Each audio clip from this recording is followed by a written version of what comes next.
Hello all. Today we will be discussing about the role of complete hemogram in differentiating between iron deficiency anemia and thalassemia trait. Thalassemia trait is a genetic disorder in which the patient will present with low hemoglobin levels. The MCV and MCH will be low. Whereas iron deficiency anemia is a nutritional deficiency of iron in the blood which leads to low hemoglobin with low MCV and low MCH.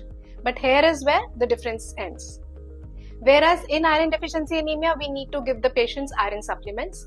But in case the thalassemia trait is there in the patient, the iron supplements will not be useful and will lead to iron overload and its problems. So in thalassemia trait, the MCV, MCH, that is the red cell size will be low, but the red cell count will be raised. And the hemoglobin may be normal or lower than normal. Whereas in iron deficiency, the red cell count will be low or normal and MCV and MCH will be low.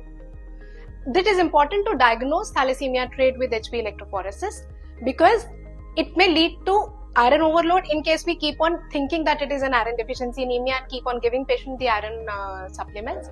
And in case a thalassemia trait person marries another thalassemia trait person, then the chances of their progeny having thalassemia major, which is a life-threatening condition in the child, will be there.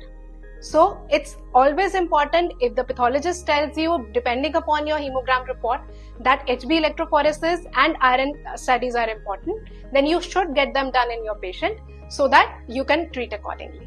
Thank you. किसी प्रकार के test कराने के लिए आज ही संपर्क करें Holi बैसिल labs.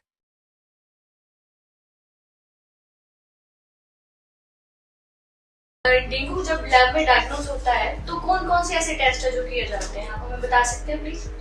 हाँ देखिए, एक तरह का ट्रॉपिकल फीवर सिंड्रोम के अंदर आता है, तो सबसे पहले तो इसका सही डायग्नोसिस होना बहुत इंपॉर्टेंट है। बिकॉज ट्रॉपिकल फीवर है, सिमिलर से सिम्टम्स के साथ बहुत सारी बीमारियां प्रेजेंट कर सकती हैं, पर जो डेंगू का डायग्नोस्टिक टेस्ट है वो है डेंगू NS1 एंटीजन डिटेक्शन और डेंगू IgM एंटीबॉडी डिटेक्शन, जो कि एलाइजा टेक्निक द्वारा ही किया जाना चाहिए। इसके अलावा जो हम और टेस्ट करते हैं वो बेसलाइन हम लिवर फंक्शन टेस्ट करते हैं, जैसे कि सर ने अभी बताया कि ये हेपेटोट्रोपिक वायरस है, ये लिवर को इफेक्ट करता है। तो इसमें क्या होगा कि लिवर के एंजाइम्स रेज होंगे, प्रोटीन काउंट कम हो सकता है, एल्ब्यूमिन कम हो सकता है, और साथ ही साथ बहुत इंपॉर्टेंट है जो सबको पता है, कंप्लीट ब्लड काउंट। अब डेंगू में प्लेटलेट फॉल करता है ये तो सभी को पता है, पर एक और चीज जो एक कोई भी पैथोलॉजिस्ट या कोई भी क्लिनिशियन देखता है वो है हेमाटोक्रिट लेवल्स। हेमाटोक्रिट क्या है? वो बस हमारे ब्लड के गाढ़ेपन को बताता है। तो क्या जब डेंगू में कैपिलरी लीक सिंड्रोम होगा तो हेमाटोक्रिट बढ़ना शुरू होगा, तो उस टाइम पे आपको बहुत ज्यादा ध्यान देने की जरूरत है। किसी प्रकार के टेस्ट कराने के लिए आज ही संपर्क करें होली बैसिल लैब्स।